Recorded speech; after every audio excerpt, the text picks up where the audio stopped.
Bersama lagi dengan saya, Master Santo dari LPK Santo Komputer. Salam sehat, semangat, dan bahagia.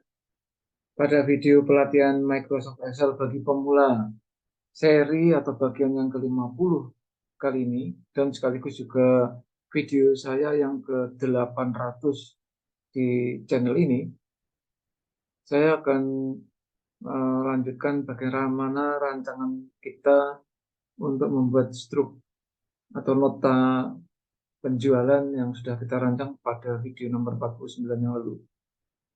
Mari kita kerjakan bersama-sama saja ya. Yuk.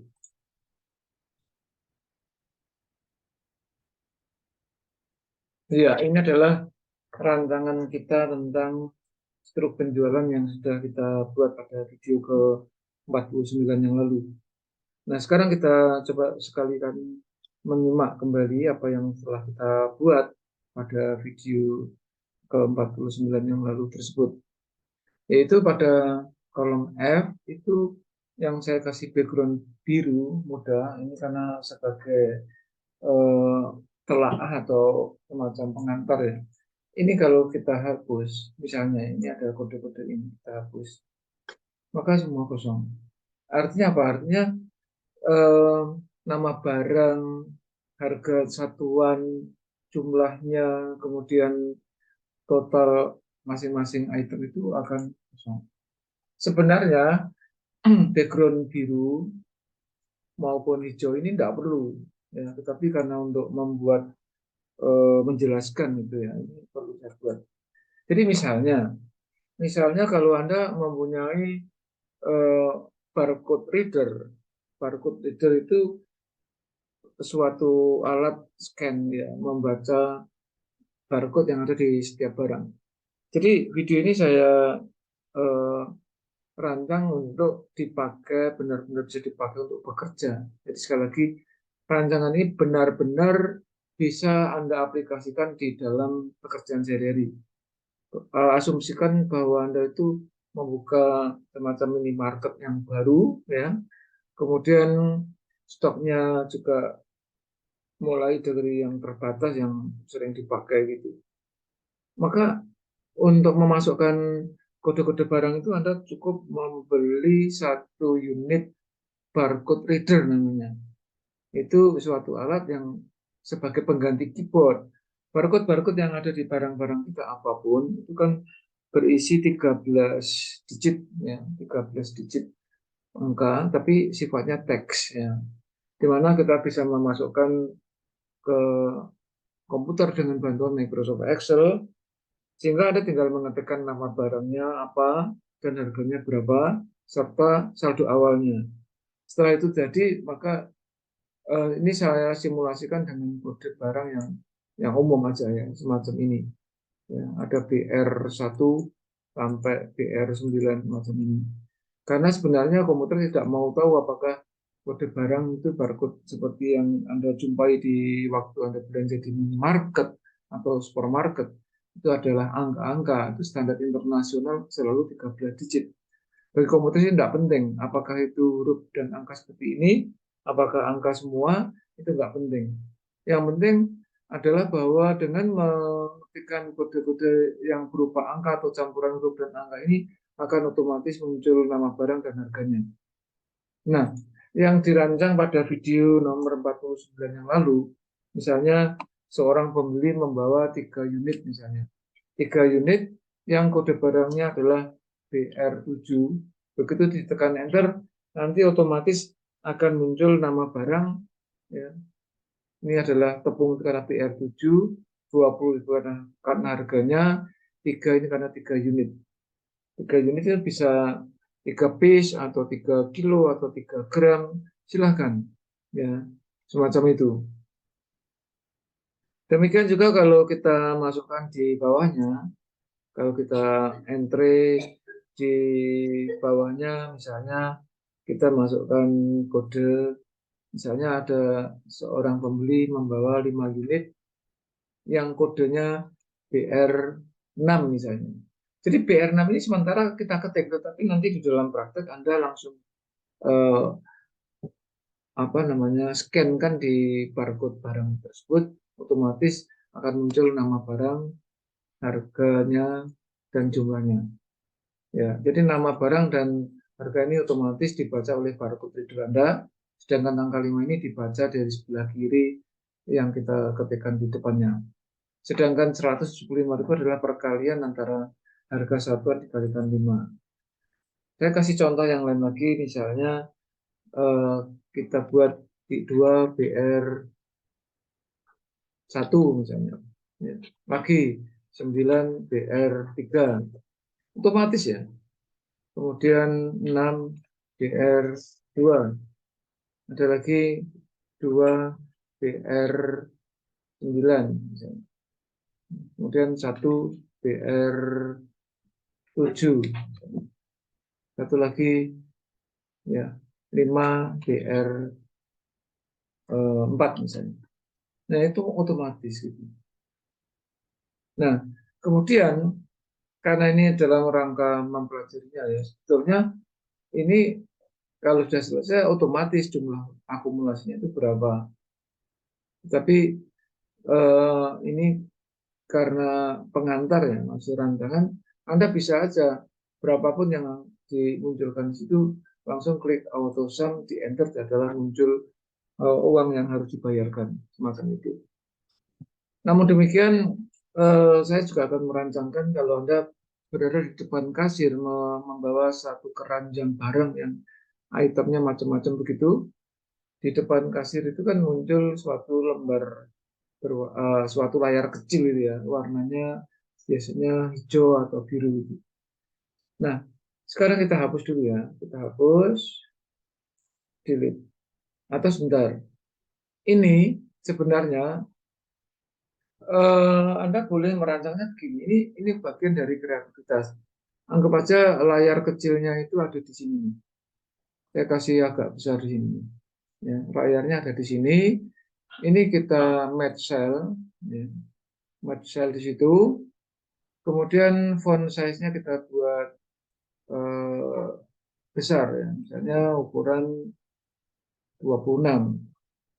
Warnanya merah tebal.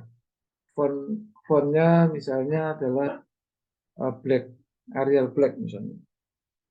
Sehingga nanti setiap kali transaksi dia akan muncul di sini. Sekarang ini kalau kita akan membuat rumusnya berdasarkan yang sudah ada tadi, sebentar ya saya ulangi tadi, kalau auto sum otomatis jumlahnya kan 69.000. 69.000, sehingga eh, ini adalah kita bisa membuat rumusnya di sini. Kita boleh memberi suatu border ya, kita kasih border ya, kita kasih border di sini. Jadi kita kan sudah match cell dari 6 sel itu yaitu K1 sampai M2. Ini match cell-nya kita kasih kotak yang berwarna tertentu, silahkan warnanya kasih warna hijau misalnya. Hijau ukurannya ini. Ini kalau kita lihat semacam ini. Ya, oke. Nah, ini sudah tersedia kotak hijaunya. Background-nya hijau juga misalnya. Background-nya hijau yang ini. Nanti tulisannya merah. Ini kalau walaupun ini belum ada, Anda boleh membuat rumus dulu. Ya, membuat rumus, sum, Anda klik aja di sini. Begitu tekan enter muncul angka yang tadi. 609 seperti yang di sini tadi. Kita sama ya, 609. Nah, sekarang kita akan mulai melayout itu secara otomatis. Caranya bagaimana? Tadi sudah saya katakan di depan bahwa kita bisa mengosongkan yang ada di kolom F ini. Ini kebetulan contohnya ya, ini saya hapus. Otomatis ini straight, nol, nggak muncul apapun. Kita peragakan. Kita membeli barang sebanyak 7 unit yang kodenya BR2. Enter. Nah, di sini muncul 161.000 di sini otomatis muncul. Semacam itu. Kemudian di bawahnya kita beli dua buah barang yang kodenya BR9.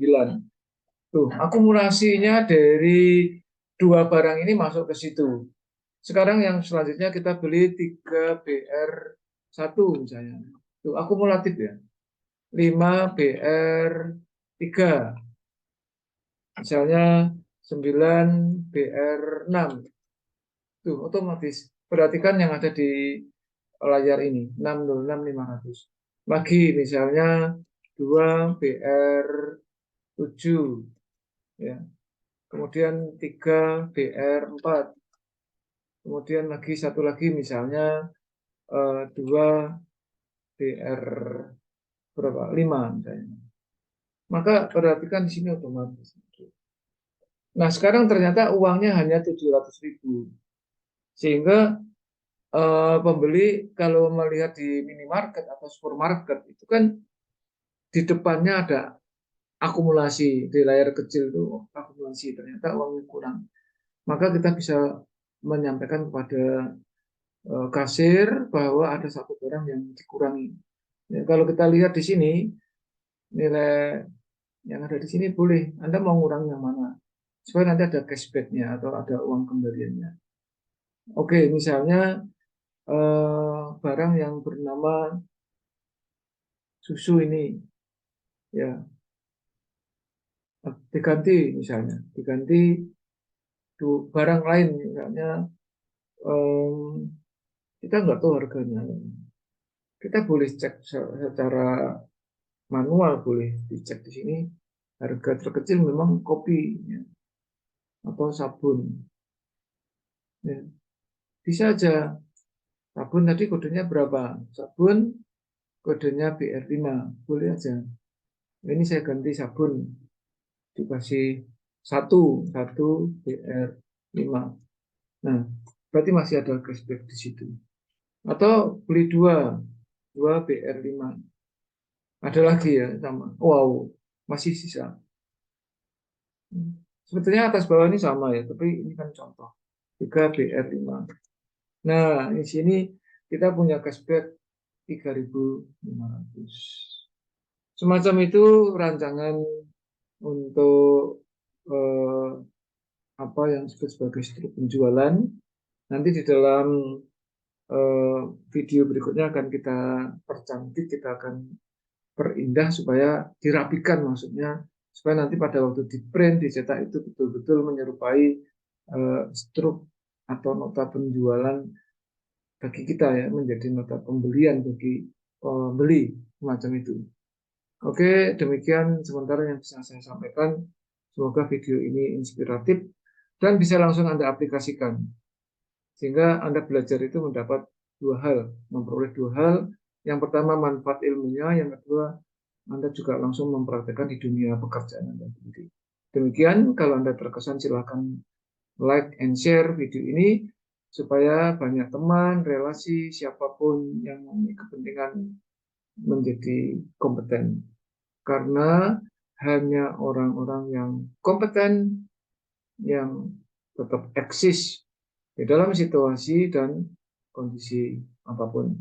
Bagi yang belum subscribe, silahkan subscribe, karena subscribe bagi saya sangat-sangat memberikan suatu motivasi ya, memberikan dorongan untuk tetap tekun setia memberikan konten-konten setiap harinya di channel ini. Oke, demikian. Salam saya Master Santo dari LPK Santo Komputer. Tetaplah sehat, semangat, dan bahagia. Sampai jumpa.